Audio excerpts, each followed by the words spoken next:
wabarakatuh. Alhamdulillah, wassalatu wassalamu ala nabiyyina Muhammadin sallallahu alaihi wasallam wa ala alihi wa sahbihi ajma'in, amma ba'du.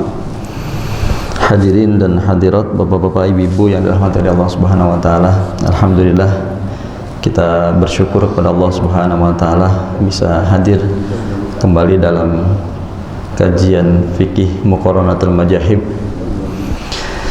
Baik hadirin yang dirahmati oleh Allah Subhanahu wa taala, kita lanjutkan kajian fikihnya, Pak. Pernah waktu itu kita sudah bahas untuk merefresh saja ya, Pak ya. Mengulang sedikit aja. Yaitu rukun sholat ini ada 13, ada kaitannya rukun sholat dengan ucapan. Berapa rukun sholat dengan ucapan, Pak? Kalau nggak diucapin nggak sah sholat kita itu. Syaratnya seperti itu. Berapa? Berapa, Pak? Ini, Pak. Jadi dari 13 ini ada rukun yang harus diucapkan, minimal yang sholat itu dengar. Nah, ini pertama takbiratul ihram. Takbiratul ihram itu ada rukunnya, Pak, ada syaratnya. Kemarin kita sudah pelajari ada 13 syarat takbiratul ihram. Pertama, takbiratul ihram itu harus bahasa Arab. Nggak boleh kalau bahasa yang selain bahasa Arab, nggak sah. Harus lafzul jalalah, misalnya pakai bahasa Sunda, bahasa Indonesia, Allah Maha Besar gitu, nggak sah. Harus lafzul jalalah, mentang-mentang bahasa Arab bukan lafzul jalalah, nggak sah. Subhanallah, astagfirullahaladzim gitu, nggak sah. Nah, kemudian yang ketiga, misalnya syaratnya bahwa tidak boleh memanjangkan huruf alif, misalnya di takbiratul ihram, Allahu Akbar, ya, nggak sah itu salatnya. Nggak boleh memanjangkan huruf ba, misalnya. Nah, ini nggak sah takbiratul ihram, Allahu Akbar, nah gitu Pak. Atau kemudian ada 13 itu diantaranya tadi tidak boleh menambahkan waw di tengah-tengahnya, tidak boleh menambahkan waw di awalnya, wallahu akbar, Allahu akbar, tidak boleh mentasdidkan Allahu akbar itu. Nah, terus seterusnya sampai 13, diantaranya juga adalah ayyasma'a biha nafsah, bahwa dia harus mendengar sendiri.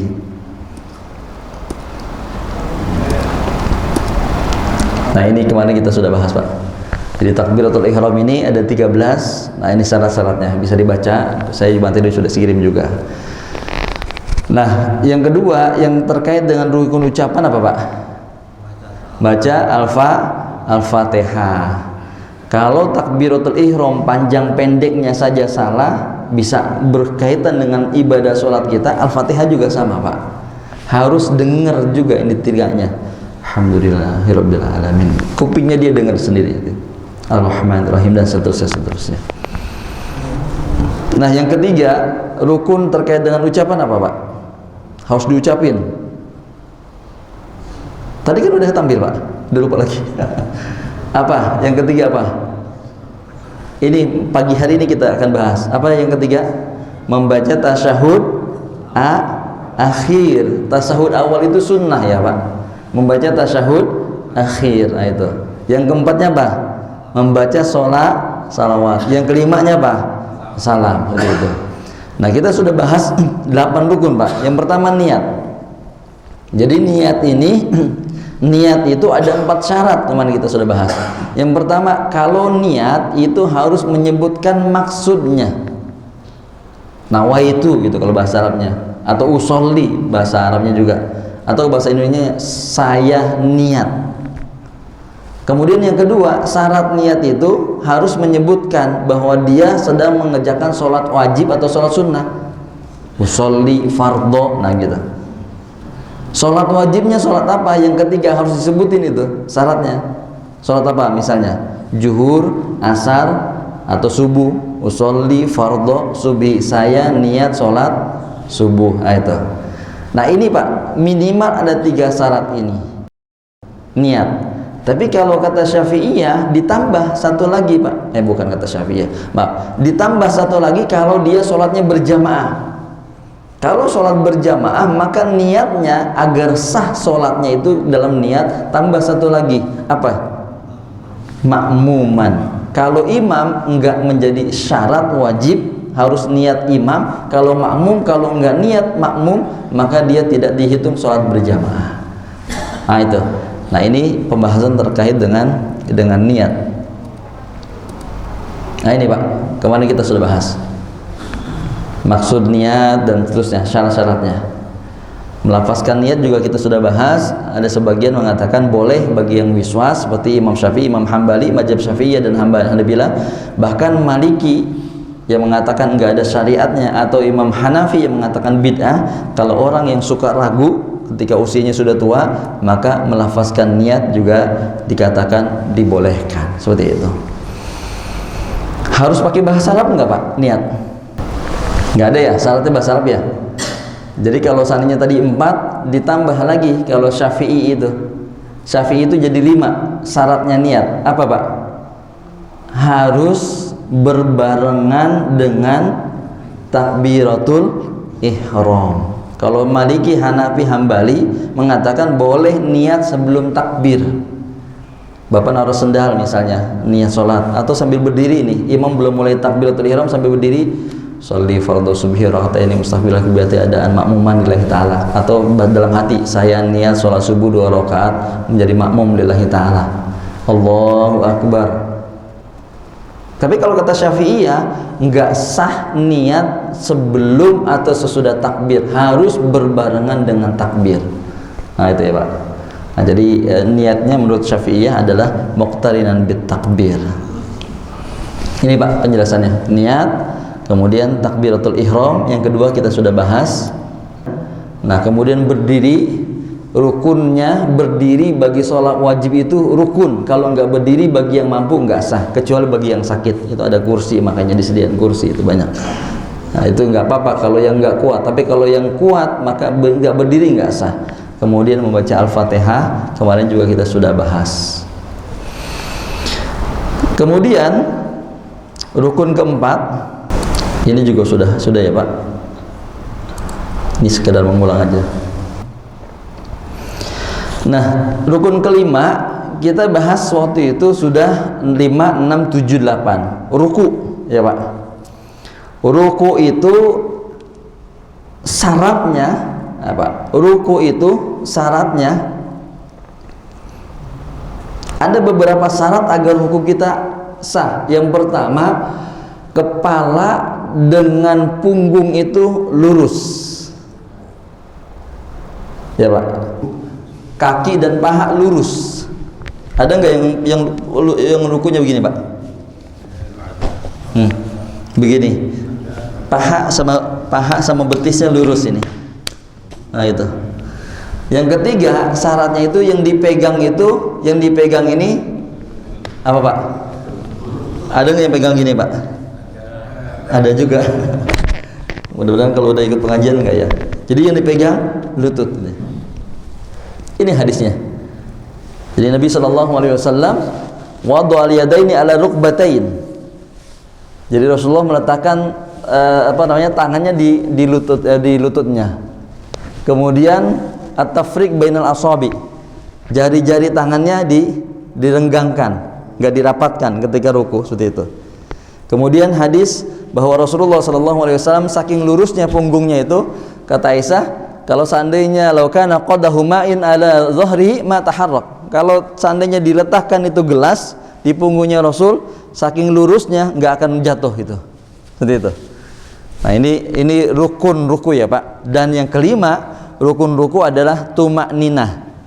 Jadi kalau rukunya cuma Allahu Akbar, jadi cuma gini aja, Pak, Allahu Akbar, maka tidak sah sholatnya. Jadi saya pernah itu saya sampaikan barangkali ya yang lalu itu, ada saya diminta ikut ceramah, kemudian sholatnya 20 rakaat, saya ikut sholat taraweh, kemudian masya Allah nggak kekejar akhirnya saya bilang, Pak, mendingan sholatnya 2 rakaat aja gitu, sholat tarawehnya 2 rakaat sah dibanding 20 rakaat kita nggak sah. Kenapa? Karena nggak tumanina, Pak. Allahu Akbar, sami Allahu liman hamidah, Allahu Akbar, la haula wala quwwata illa billah. Cepet banget. Daripada sholatnya jumlahnya banyak tapi nggak sah, mendingan 2 rakaat aja, karena man qama ramadhana imanan itu kan, barang siapa yang qiyam Ramadan, kan enggak disebutin berapa rakaat, yang penting qiyam Ramadan itu kan. Nah, ini kan harus sahnya, yaitu rukunnya dan tumakninanya atau syaratnya dan tumakninah harus terpenuhi. Ini tumakninanya rukun kelima ya. Kemudian ruku sebagai batasan untuk dapat rakaat. Bapak jadi masbuk, kemudian imam selesai baca surah, Bapak belum sempat baca Al-Fatihah, kemudian ketika imam ruku Bapak langsung ruku, maka sudah dihitung dapat 1 rakaat. Bapak misalnya ikutnya imam sudah i'tidal bangun dari ruku atau mau sujud, langsung ikut, belum dihitung dapat 1 rakaat. Nah, ini udah ya. Kemudian posisi tangan mau sujud. Jadi posisi tangan mau sujud ini maaf, i'tidal ya. I'tidal dulu. Yang keenam i'tidal. I'tidal itu bangun dari ruku tegak, posisi punggungnya sama kepalanya tegak. Jangan sampai karena buru-buru mau lihat Piala Dunia jadi Allahu Akbar, samiallahu liman hamidah, baru segini, Pak. I'tidalnya baru segini, Pak. Allahu Akbar, samiallahu liman hamidah, baru segini. Kenapa enggak berdiri tegak gitu? Enggak sah ya, Pak. Kalau enggak i'tidal, kata Nabi, posisinya itu seperti dia sebelum ruku, badannya tegak. Nah, masalah tangannya itu ada hadis, ada yang lurus, ada yang bersedekap. Jadi ada yang lurus, ada yang bersedekap. Nggak apa-apa ibu dibuka aja kalau ibunya mau lihat, Pak, gordennya. Kalau gordennya mau dibuka nggak apa-apa, karena dipraktekkan ya. Nah, jadi posisi i'tidal sama seperti sebelum ruku, tegak lurus, punggungnya dengan kepala itu tegak lurus seperti itu. Nah, posisi tangannya nanti kalau kita bahas sunnah ya, Pak. Sunnah itu sebenarnya banyak nanti. Dari mulai ketika kita takbiratul ihram itu ada sunnahnya. Ketika kita berdiri ada sunnahnya. Nah, begitu juga i'tidal itu ada posisi yang tangannya lurus, ada riwayatnya, ada juga yang bersedekap tangannya, gitu. Posisi sedekapnya tangan di mana nanti kita akan bahas. Nah, kemudian selanjutnya adalah posisi mau sujud. Mau sujud itu ada riwayat Wa'il bin Hujur, ada riwayat Abu Hurairah. Kalau riwayatnya Abu Hurairah yaitu tangannya dulu. Kalau riwayatnya Wa'il bin Hujur apa, Pak? Lututnya dulu. Samiallahu liman hamidah, Rabbana lakal hamd, wa Rabbana walakal hamd, dan seterusnya. Kemudian ini riwayatnya Wa'il bin Hujur gini. Maaf, riwayatnya Abu Hurairah tangan dulu. Kalau riwayatnya Wa'il bin Hujur lutut dulu seperti itu. Nah, artinya nggak usah diributkan mana yang bisa kita lakukan ya, silahkan aja. Jadi kalau seandainya ada yang kuatnya tangan dulu ya nggak apa-apa. Kalau ada yang udah agak sepuh biasanya kalau kena lutut sakit ya, Pak ya. Nah, makanya nggak apa-apa, silahkan. Ada riwayatnya dari hadis Nabi Shallallahu Alaihi Wasallam. Rasulullah mengatakan kalau seandainya kalian mau ruku, ini pala yabruk kama yabrukul ba'ir. Ini riwayat Abu Hurairah. Kata Wa'il bin Hujur, saya melihat Rasulullah SAW ijazah jada wa du'a rukbatahi qabla yadayhi, seperti itu. Nah, posisi sujud itu ini rukun yang ketujuh. Posisi sujud kemarin kita sudah bahas. Umirtu an asjuda bi ala sab'ati a'dham. Saya diperintahkan sujud pada 7 anggota. Nah, Malikiyah dan Syafi'iyah mengatakan hidung ini enggak wajib, Pak. Tapi Hanafi dan Hambali mengatakan jabhah, ya, Pak. Al-jabhatu, yang pertama jabhah. Yang namanya apa ini, Pak? Jidat, dahi, ini masuk juga gitu. Sehingga kata Hanafi, kata Hambali, kalau hidungnya ketika sujud enggak kena, maka enggak sah. Nah, itu harus kena. Tapi kata Syafi'i, Maliki, ini sunnah. Yang rukun adalah ini, seperti itu. Tapi sebaliknya, kata Syafi'i, kalau jidatnya terhalang, maka enggak sah sujudnya. Kalau kata yang 3 yang lainnya mengatakan enggak apa-apa gitu. Sehingga kalau yang namanya Syafi'i ya begini enggak sah, Pak. Atau kemudian ada pakaian yang mengikuti gerakan dia sholat, kemudian dia menghalangi, Pak. Ketika misalnya, ini kok kayak bukan, misalnya dalam hati dia merasa ininya kurang bersih, kemudian diginiin, Pak. Ininya apa ininya? Nah, gini. Pakaian atau barang yang mengikuti gerak dia, bangun dia ikut, kemudian ruku dia ikut, dan kemudian dijadikan alas untuk sujud, maka menurut Syafi'iyah enggak sah seperti itu. Tapi menurut yang lainnya sah. Nah, jadi anggota sujud itu 7, rukunnya hampir sama dengan ruku, Pak. Meluruskan punggung. Jadi yang pertama punggungnya lurus. Yang kedua pahanya lurus. Ada yang mau saya contohin enggak? Di sini aja, Pak, sujud, Pak. Amin, Pak. Nah, jadi di riwayatnya itu, di hadisnya kemarin kita sudah bahas, jadi tangannya agak renggang, punggungnya lurus, paha dengan perut ini ada jarak, Pak. Mundur dikit, Pak. Coba mundur. Enggak apa-apa. Bukan contohnya enggak bagus, maksudnya contohnya. Mundur lagi. Nah, tidak nempel, paha itu tidak nempel, tapi ada jarak, majuan lagi berarti. Ada jarak. Sehingga kata Rasulullah, kalau seandainya anak domba itu lewat, maka dia bisa lewat itu. Nah, itu. Nah, jadi ini lurus, pahanya lurus. Ini, Pak. Paha lurus. Nah, kemudian sudah, Pak. Pegal juga ya. Sebentar. Nah, jadi 7 itu 1 2 3 lututnya, 4 5 dan kemudian atrof. Wa atroful qadamain. Makanya kemudian ada mengatakan atrof itu adalah jari. Jarinya, jari kaki itu kena ketika sujud. Anggota sujud ini jari-jari kakinya kena seperti itu. Nah, jadi ketika tidak kurang dari anggota sujud ini, seperti tadi Imam Syafi'i misalnya atau Syafi'iyah, maka tidak sah sujudnya. Gitu, Pak. 7 anggota sujud. Posisi tangan sama seperti takbir, Pak. Takbiratul ihram atau takbir intiqal itu kan ada 2. Baina udhunai atau baina hadwa mankibai. Posisi di sini. Jadi ketika sujud juga sama. Nah, gitu. Jadi posisi tangannya letaknya itu antara sama dengan telinga atau sama dengan punggung, pundak. Tidak ke bawah begini, Pak. Ada enggak yang gini? Atau tidak atas begini? Itu ya. Iya. Dan yang anggota sujud itu, anggota sujud bukannya ini. Ada kayak gini? Enggak ada ya, Pak. Nah, ini bukan anggota sujud. Yang anggota sujud mana? Tapak tangan. Dari tapak tangan jangan terlalu kebuka, jangan terlalu rapat juga gitu. Jadi seperti tadi ketika ruku, posisinya itu agak direnggangkan tapi tidak terlalu direnggang banget, tidak terlalu tertutup seperti itu. Nah, ini sujud. Syukran, Pak. Terus kemudian rukun yang ke-8-nya duduk di antara 2 sujud. Duduk iftiras. Rukun ke-9. Ini, Pak, apa, Pak?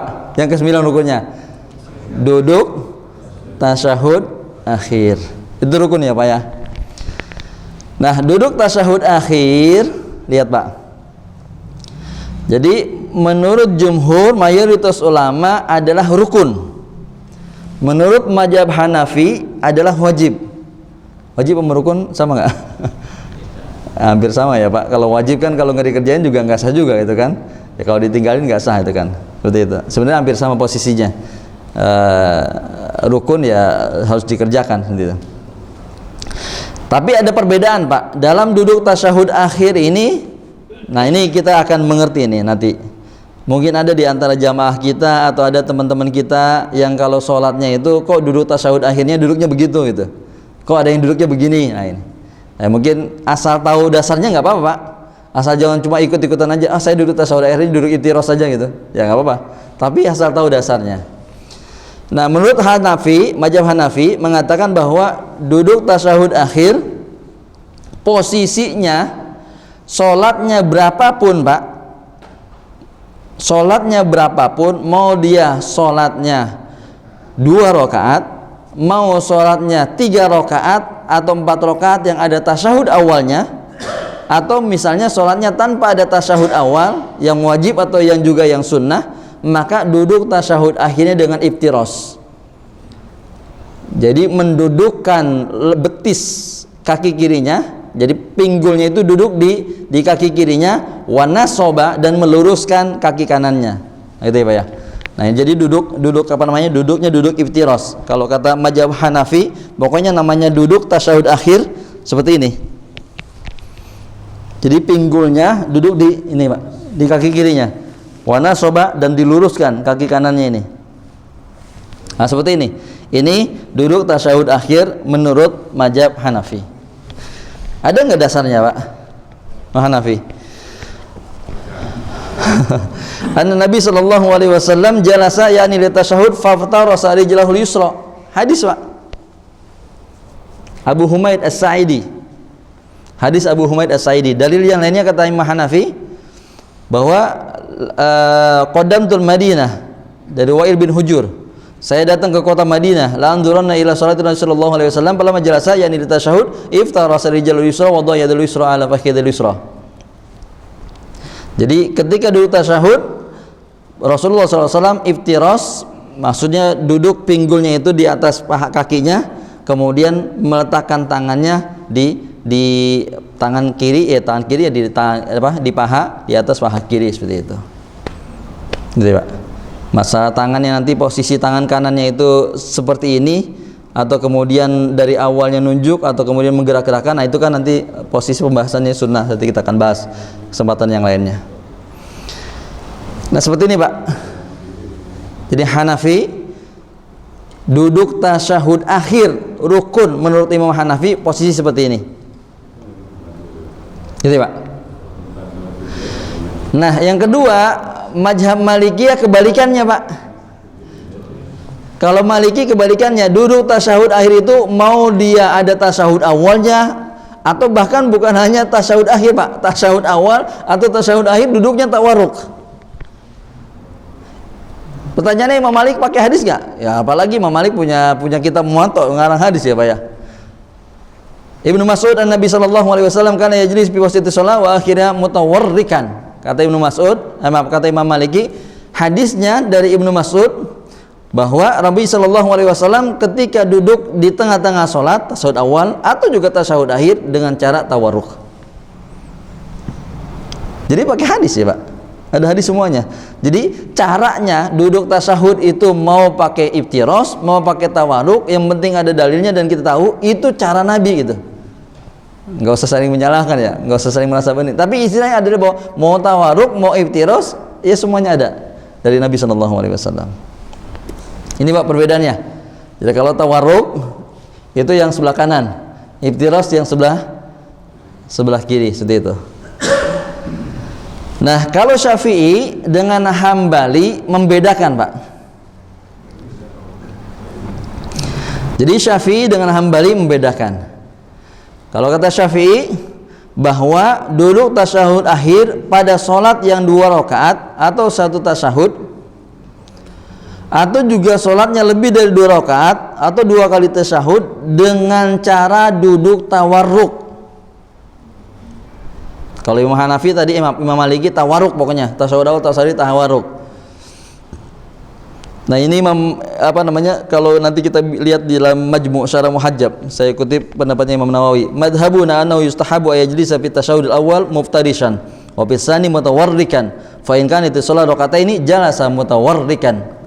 Jadi kata Imam Nawawi, pengarang Majmu' Syarah Muhajjab, mazhab kami bahwasannya duduk tasyahud awal dengan iftiras, tasyahud tsani dengan tasyahud akhir dengan tawarruk meskipun sholatnya hanya 2 rakaat. Pakai nggak dalilnya? Ada hadisnya, Pak. Ini hadis riwayat Imam Bukhari seperti itu. Dari Abu Sa'id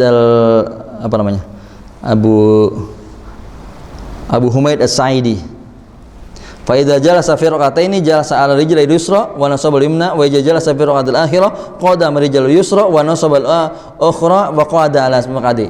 Jadi kata Imam Syafi'i dalilnya, Rasulullah kalau sholatnya itu duduk tasyahud awal maka duduk iftiras. Tapi kalau tasyahud akhir duduknya dengan duduk tawarruk. Bapak pakai mana, Pak? Kadang-kadang tawarruk, kadang-kadang iftiras ya tasyahud akhirnya ya. Yang penting duduk. Nah, kalau ini penjelasan Imam Nawawi di Muhajjab ya. Saya sudah terjemahkan. Ini juga hadis yang memperkuat Imam Syafi'i, Pak, mazhab Syafi'iyah. Hatta idza kanati sajdatul lati fiha at-taslimu akhara rijlahul yusra wa qa'ada mutawarrikan ala sikihil aisar. Nah itu. Nah ini juga sama, idza kana fi raqataini lataini tatbihi wa shalah akhara rijlahul yusra. Jadi duduk tasyahud akhir dengan cara duduk tawarruk kalau mazhab Syafi'iyah.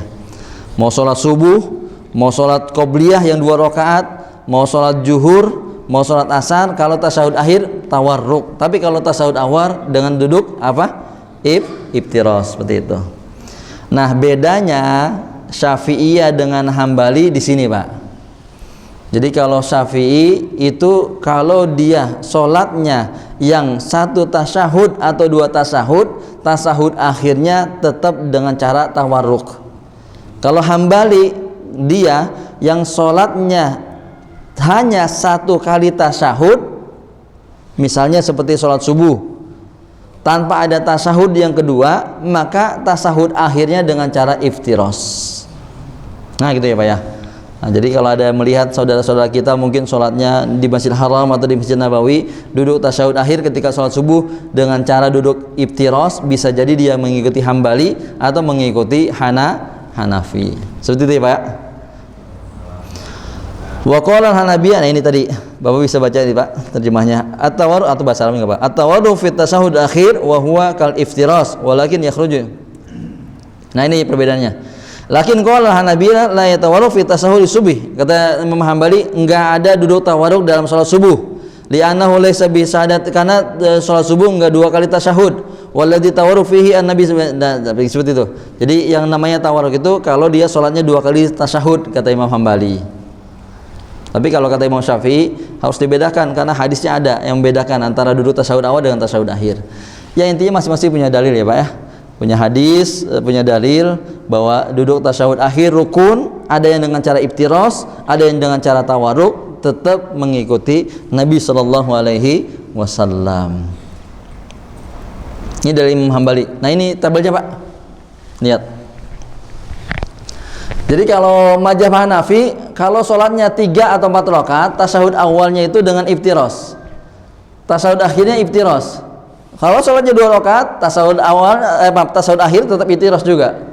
Maliki mau dia tasyahud awal, tasyahud akhir 2 rakaat, 4 rakaat, 3 rakaat, maka dia tetap duduknya apa? Tawarruk. Imam Syafi'i kalau 3 rakaat atau 4 rakaat, tasyahud awal duduknya iftiras, tapi tasyahud akhirnya tawarruk. 2 rakaat duduk tasyahud akhirnya apa? Dengan cara tawarruk. Hambali duduk tasyahud awal kalau sholatnya 3 atau 4 rakaat, tasyahud awalnya iftiras, tasyahud akhirnya dengan tawarruk nih. Jadi kalau Imam Hambali Pak, Hanabilah sholat zuhur, sholat asar, sholat maghrib, sholat isya itu tasyahud akhirnya dengan apa? Tawarruk. Kalau seandainya Bapak mendapati teman-teman misalnya ada sholat subuh duduknya tasyahud akhirnya dengan cara iftiras, sholat zuhur iftiras juga, misalnya dengan duduk seperti tasyahud awal, dengan duduk cara duduk ya, di antara 2 sujud, bisa jadi bukan Hambali itu, bisa jadi dia mazhabnya apa? Hanafi, seperti itu ya Pak ya. Dan kalau sholat subuh Imam Hambali hanya duduk iftiras. Nah itu ya Pak. Jadi insya Allah kita mengerti ini rukun dan tata caranya seperti ini 4 mazhab, tapi 4 mazhabnya ini juga bersumber dari Nabi Shallallahu Alaihi Wasallam. 9. Terus 10 ya Pak. Habis ini ya Pak. Selesai nih ya. Ya selesai nih ya. Nah 10 apa? Nih Pak. Baca kan? 10 apa? Membaca tasyahud akhir. Nah, membaca tasyahud akhir ini rukun, Pak. Dan ini rukun ucapan, harus diucapin. Caranya, bukan caranya. Bacaannya, karena ini rukun, bacanya memang yang agak berbeda-beda. Hanafi dengan Hambali sama, Pak. Menggunakan riwayatnya dari Abdullah ibnu Mas'ud. Imam Syafi'i menggunakan riwayatnya Abdullah ibnu Abbas. Imam Maliki menggunakan riwayatnya dari Umar ibnu Khattab. Semuanya dari Nabi SAW itu.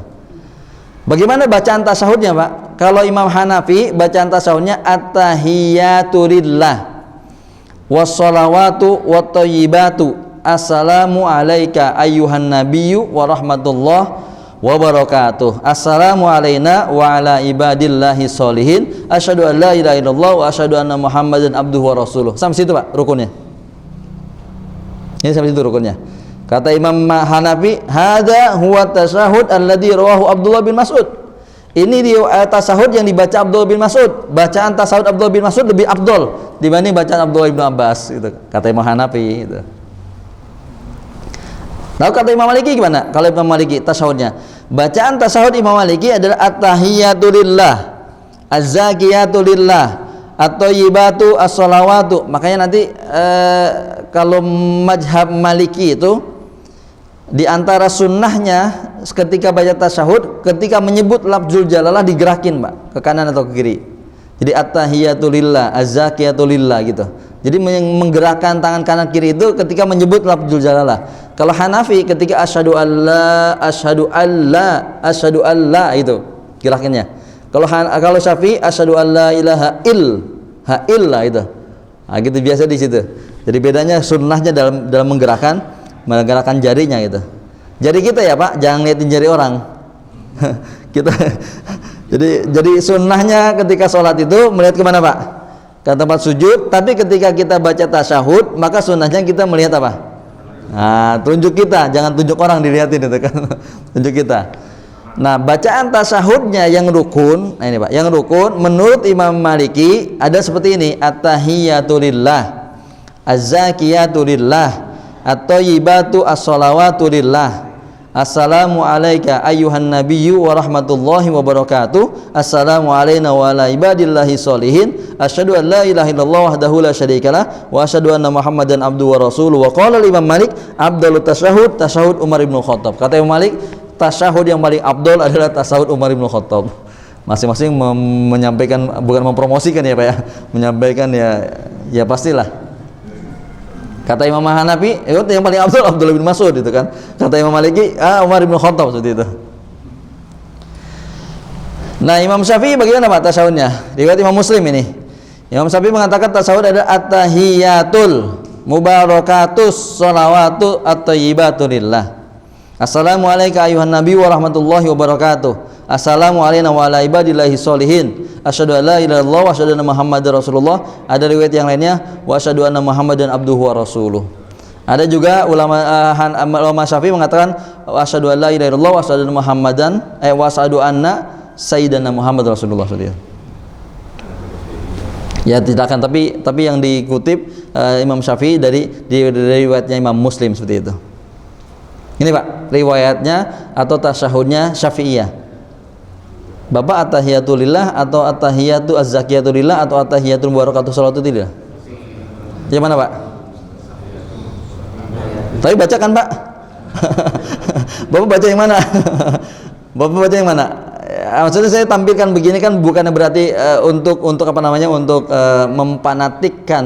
Jadi kita muqaranah ini mengetahui majab-majab itu dalam membaca tasyahud rukunnya ini ya berbeda-beda. Silahkan kalau kita beramal yang mana ya silahkan aja. Kalau ada yang pakai manhaj Hanafi at-tahiyatu lillah wa shalawatu lillah, at-tahiyatu lillah wa shalatu wa thayyibatu assalamu alayka itu. Atau Maliki seperti at-tahiyatu lillah, az-zakiyatu lillah, at-thayyibatu wassalatu lillah. Nah, Hambali sama dengan Hambali sama dengan Hanafi Pak tasyahudnya. Nah itu. Jadi Hambali cara tasyahudnya sama. Tapi yang paling penting Pak bukan hanya baca saja. Kalau kita pedalami makna sholat, kan fawailul lil musallin alladzina hum an sholatihim sahun. Apa sahun itu? Salah satunya adalah ketika kita tidak mengerti makna bacaan sholat itu. Pak, kita udah puluhan, ribuan, ratusan kali, ribuan kali sholat. Mana tahiyat apa Pak? At-tahiyat apa? Jadi Pak Hambali gini ya. Nih Pak, kalau Hambali tadi sama seperti Hanafi, bacanya gitu ya. Hambali sama at-tahiyatu lillah wa shalawatu wa thayyibatu lillah. Itu riwayat Ibnu Mas'ud. Nah, ini Pak nih Pak, mana tasyahud? At-tahiyatu lillah as-sana'u 'ala Allah ta'ala bi annahu malikun. At-tahiyat maknanya pujian. Segala pujian bagi Allah. At-tahiyat al-mubarak, at-tahiyatul mubarak, segala keberkahan. As-shalawat ya salat 5 waktu gitu.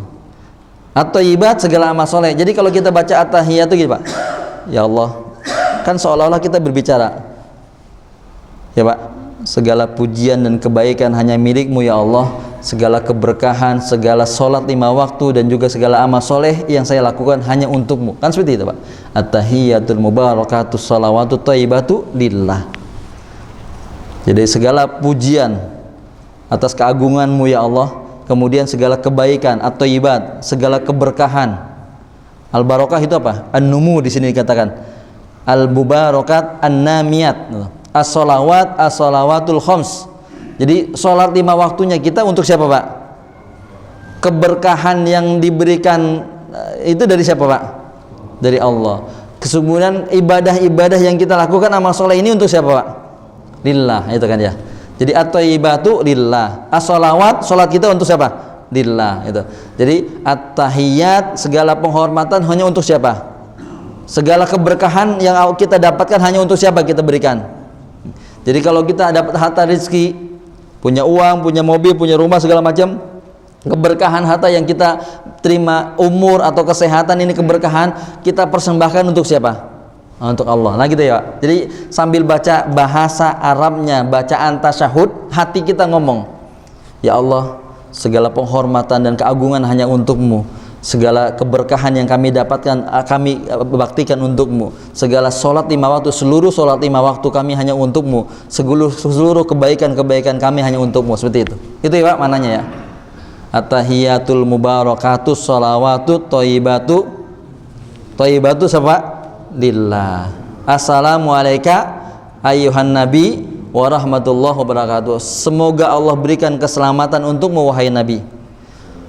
Assalamu alaina, dan semoga Allah berikan keselamatan untuk kami di sini. Siapa alaina di sini Pak? Orang yang hadir Pak, salat, imam, makmum atau juga malaikat yang menyaksikan. Wa ala ibadillahi sholihin, dan juga keselamatan untuk hamba-hamba Allah yang soleh, baik yang tidak hadir dalam sholat ketika dia orang soleh, para ustaz, para ulama, para habaib, para kiai dan sebagainya. Semoga Allah berikan keselamatan seperti itu. Nah ini ya, ini makna tasyahudnya. Oleh karena itu di sini Pak, wa yustaratu fi sihhati tasyahud, dan disyaratkan untuk sahnya tasyahud itu minimal 4. Yang pertama ayyakuna bil arabiyah, bacaan tasyahud itu pakai bahasa Arab. Jangan pakai bahasa Indonesia Pak. Hadis Nabi tadi maksudnya gitu.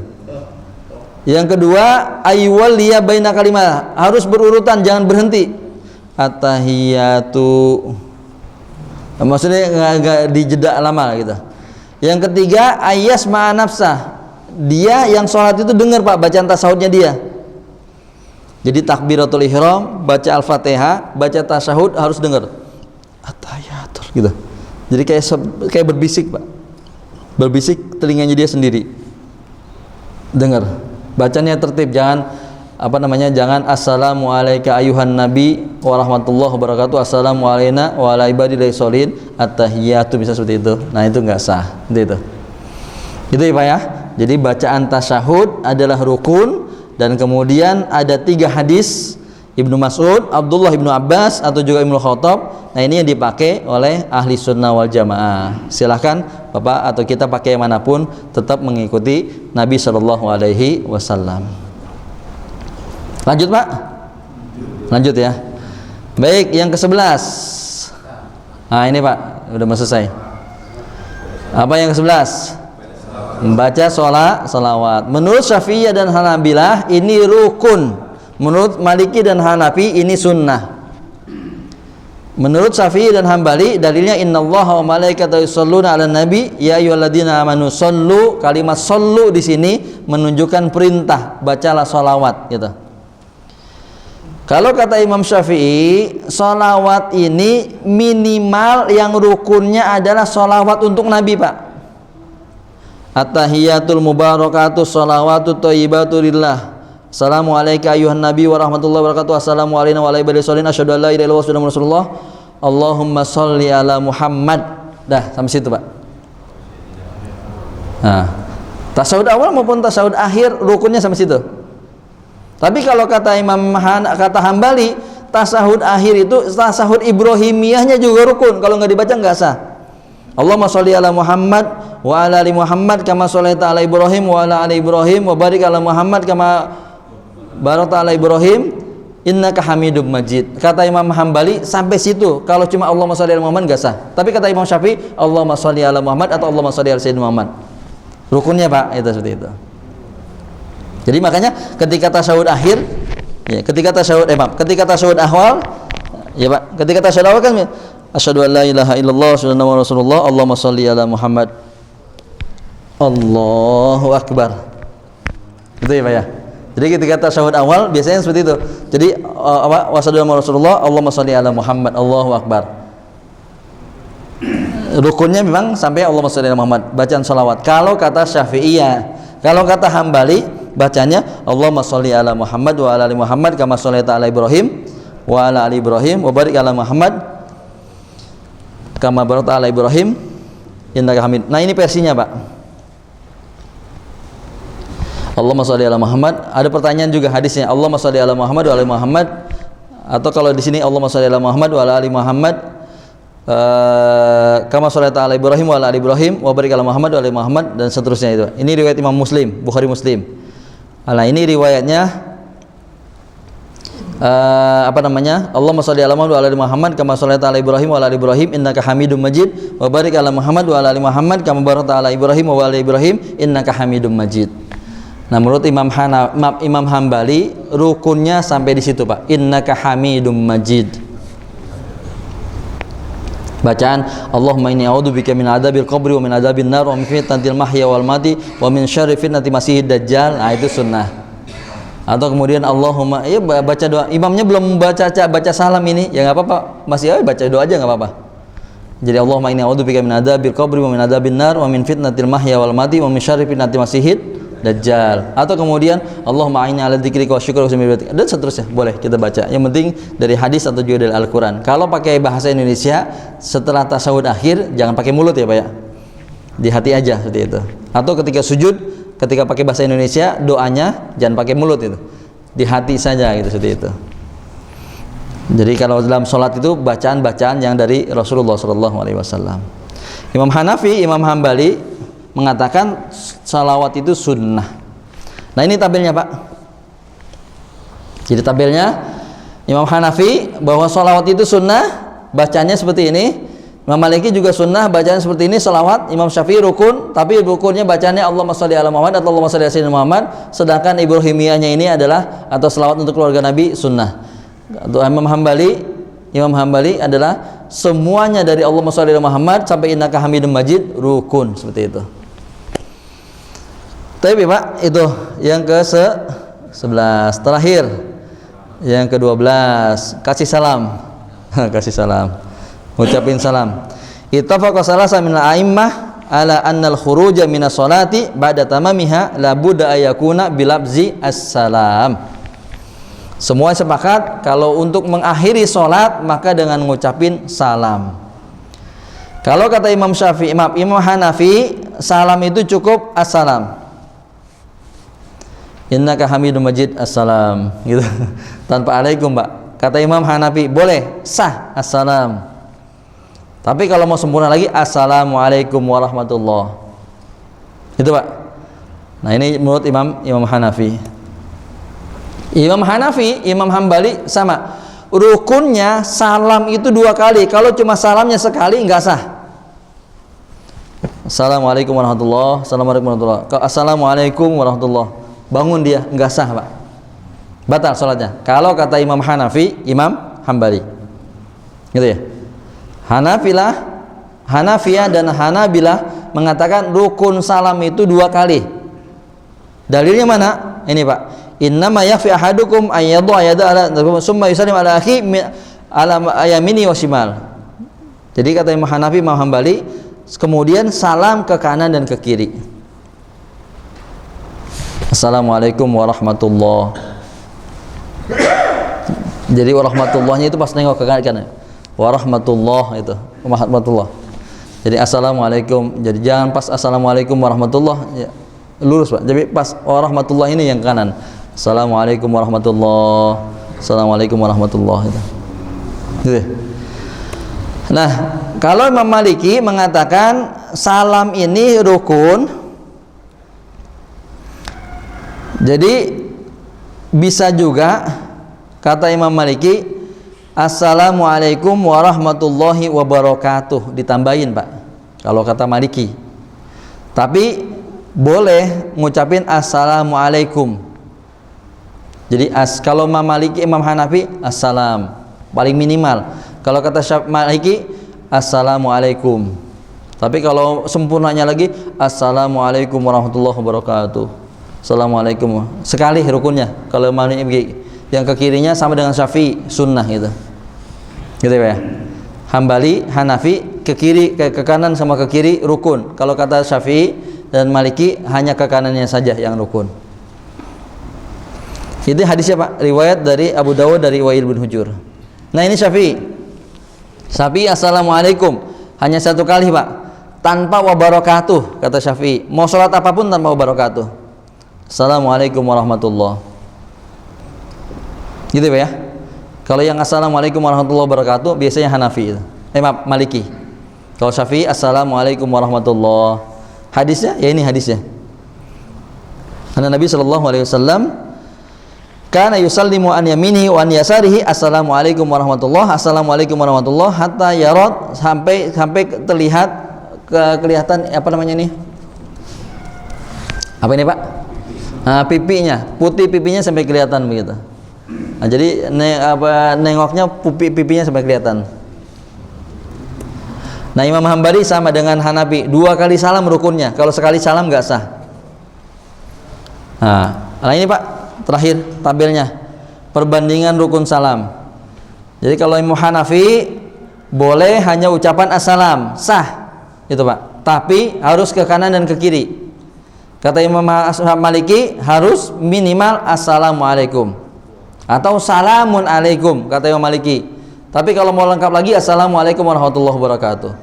Kata itu sekali aja ke kanannya rukunnya, ke kirinya sunnah. Imam Syafi'i assalamualaikum warahmatullahi tanpa wabarakatuh, rukunnya ke kanan. Hambali assalamualaikum warahmatullahi, nggak boleh dikurang-kurangi, kalau dikurangi nggak sah kata Imam Hambali, rukunnya ke kanan dan ke kiri. Ini Pak apa istilahnya kalau digeber ya. 4 rukun selesai, jadi 13 lah. Ini dengan tertib sih sudah biasa lah. Apa yang selalu dilakukan oleh Rasulullah itu adalah rukun tertib. Wallahu a'lam bishawab. Ada pertanyaan? Silahkan. Monggo, silakan. Waalaikumsalam warahmatullahi wabarakatuh. Konfirmasi aja tadi yang mengenai sujud. Kan tadi Ustaz sampaikan jari kaki itu menghadap ke kiblat. Cuma posisi kaki kanan dan kiri apakah memang boleh renggang atau harus merata? Ya. Wakaf saat sujud. Terus yang kedua, ketika duduk di antara 2 sujud, kan tangan tadi kan di atas paha ya. Apakah menutup lutut juga ada jarinya atau memang di atas paha?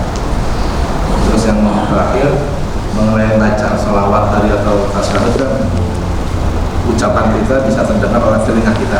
Yeah. Nah, namun ketika dalam adab sholat berjamaah, nah akhirnya kadang-kadang suara tersebut tomat kamitnya ya bisikannya itu terdengar sama jamaah kiri kanannya. Nah, ini juga kan jadi akhirnya mungkin ada mengganggu kekhusyuan jamaah sebelahnya.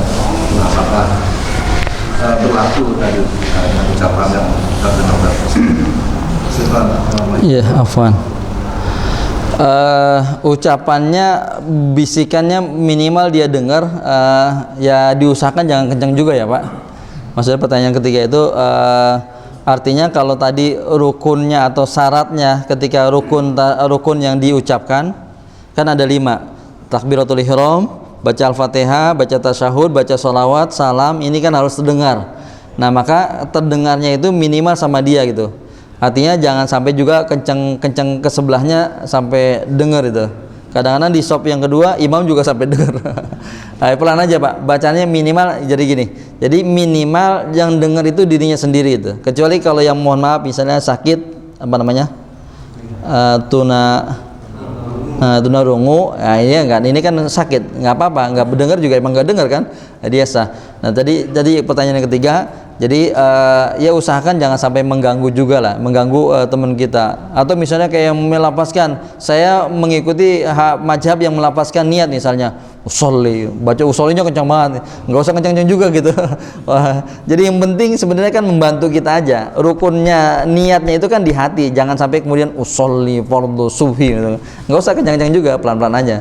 Yang penting kita dengar, hati kita bisa terbantu. Nah begitu juga ketika bacaan yang 5 tadi itu. Nah jadi usahakan jangan sampai tetangga atau teman kita merasa terganggu lah seperti itu. Nah kemudian yang kedua, wadu'a, meletakkan tangannya atas pahanya. Tadi sudah Pak, ketika duduk duduk tasyahud awal atau tasyahud akhir, itu ada hadisnya itu, meletakkan tangannya di atas paha. Jadi tidak menutup lutut gitu kan. Ya kalau seandainya menutup lutut, ya sebenarnya sih nggak kalau mengikuti sunnahnya meletakkan tangan di atas paha gitu kan. Tadi ada hadisnya. Kita sudah, kalau dibalik lagi nanti ini lagi. Tadi ada hadisnya meletakkan tangan di atas pahanya seperti itu. Nah kemudian yang ketiga, pertanyaan nomor 1, nah itu nanti bahasannya tentang sunnah kali ya. Kakinya ini dirapatkan atau direnggangkan. Tapi kan yang rukunnya itu jari-jarinya harus kena dalam kondisi sehat ya Pak. Kondisi sehat. Kalau yang memang mohon maaf misalnya ada nggak yang kolesterol atau masuk urat itu Pak? Kalau begini sakit banget itu. Hah? Ini biasanya kalau udah agak sepuh mungkin sakit itu kan. Akhirnya begini aja. Atau begini Pak, gini. Atau begini gitu kan, ya karena memang kondisinya sakit ya sudah, ya berdiri saja yang tadinya rukun, kemudian kan bisa Pak. Saya mohon ini Pak, mohon bangku nggak sampai ini, 1 aja. Nah berdiri kan rukun Pak, tapi kalau seandainya bagi orang yang memang tidak mampunya dia ruku berdiri mampu, maka jangan duduk dari awal sebenarnya Pak. Ada nggak orang yang dari awal sudah duduk gini? Padahal dia mampu berdiri, ya berdiri gitu. Nanti ketika dia nggak mampunya karena ruku misalnya ininya sakit, ya boleh dia nanti rukunya sambil duduk gitu. Atau sujudnya dia, atau kalau sujudnya dia mampu ya sujud saja gitu. Jangan ketika misalnya, atau karena alasannya ketika bangun dari sujud, mau sujud, nah itu dia nggak mampu ya nggak apa-apa. Tapi ketika dia mampu berdiri, harusnya dia berdiri aja. Nanti ketika dia tidak mampu untuk ruku, nah baru dia begini Pak, duduk seperti itu. Begitu. Jangan kadang-kadang mungkin dari awal sudah memposisikan diri nggak mampu gitu ya. Akhirnya kemudian dia duduk dari awal begitu. Jadi karena kita pahami bahwa dalam sholat, kecuali sholat sunnah, kalau sholat sunnah nggak apa-apa Pak. Jadi anak-anak saya juga suka, kok habis sholat ba'diyahnya duduk, nggak apa-apa. Artinya kalau sholat sunnah, tahajud, tarawih atau apa, tentu pahalanya memang berbeda. Orang yang berdiri dengan orang yang duduk pasti pahalanya berbeda. Jadi amal itu sesuai dengan kelelahannya gitu. Sholat tarawih yang 8 dengan yang 20 ya pasti banyakkan yang 20 pahalanya gitu kan. Ya karena lebih banyak gitu kan. Tapi dengan syarat kalau sholatnya sesuai dengan cara Rasulullah seperti itu yang tadi kita sudah jelaskan. Nah begitu juga kalau yang berdiri dengan duduk, kalau sholat sunnah ya boleh duduk gitu kan. Tapi kalau berdiri ya pahalanya pasti lebih besar. Sah tapi kalau sholat sunnah. Tapi kalau sholat wajib enggak sah kalau dia mampu berdiri kemudian dia tidak berdiri. Kenapa? Karena berdiri rukun itu. Nah kaitannya dengan tadi sujud adalah kalau dia memang enggak mampu untuk kakinya, jari-jarinya dia kenakan, ya enggak apa-apa itu. Kondisi sakit. Sunnahnya sih memang merapatkan Pak. Dirapatkan apa sih namanya Pak? Telapak kakinya itu. Iya, telapak kakinya dirapatkan sunnahnya seperti itu. Nanti Pak kalau Pak Toto atau DKM lain nanti Ustadz lanjutin misalnya sunnah-sunnahnya ya nggak apa-apa kita bahas, karena dalam takbiratul ihram ada sunnahnya, dalam berdiri ada sunnahnya, dalam baca Al-Fatihah ada sunnahnya, selain rukun ya Pak. Kemudian jadi semuanya ada sunnahnya. Artinya kalau kita mau tambahan investasi amal, ketika kita takbiratul ihram saja kan ada sunnahnya, ketika kita baca Al-Fatihah juga ada sunnahnya, ruku ada sunnahnya. Nah seperti itu, semuanya ada sunnah-sunnahnya. Wallahu a'lam bishawab. Betul. Tumaninah itu masuk rukun ya? Masuk Pak. terakhir kan ya, yang terakhir itu makna. Jadi kalau tumak ninahnya dipisahin, itu makanya Syafi'iyah itu ada yang rukun itu 17. Rukun 17, kenapa? Karena tumak ninah itu satu-satu. Jadi ruku nanti tumak ninahnya pisah, i'tidal tumak ninahnya pisah, sujud tumak ninahnya pisah gitu.